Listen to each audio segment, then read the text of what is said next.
उद्धव ठाकरे यांनी बुधवारी मुंबईतील पक्षाच्या मेळाव्यात राज्याचे उपमुख्यमंत्री देवेंद्र फडणवीस यांना ललकारले.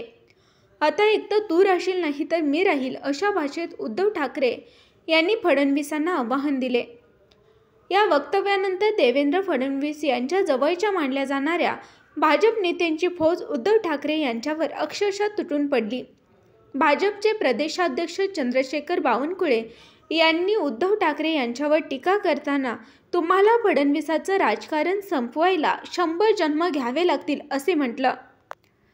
आमचे नेते देवेंद्रजी फडणवीस यांच्या विरोधात षडयंत्र रचून त्यांना तुरुंगात टाकण्यासाठी मुख्यमंत्री असताना उद्धव ठाकरेंनी जंगजंग पछाडला. पण मायबाप जनतेच्या आशीर्वादानं उद्धव ठाकरे देवेंद्रजींना तुरुंगात टाकू शकले नाहीत. पंतप्रधान नरेंद्र मोदीजी यांच्यावर तर टीका करण्याची उद्धव ठाकरे यांची पात्रताही नाही. त्यामुळे घाम फोडण्याची त्यांची भाषा हास्यास्पद आहे. उद्धव ठाकरेंनी देवेंद्रजींच्या पाठीत खंजीर खुपसला, तुरुंगात टाकण्यासाठी प्रयत्न केला. आता त्यांना संपविण्याची अहंकारी भाषा करताहेत. पण त्यांनी हे लक्षात ठेवावं, तुमचा हाच अहंकार जनता जनार्दन संपवल्याशिवाय राहणार नाही.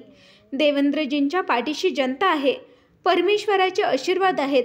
त्यांचं राजकारण संपवण्यासाठी उद्धव ठाकरे यांनी 100 जन्म घ्यावे लागतील असे बावनकुळे यांनी म्हटलं.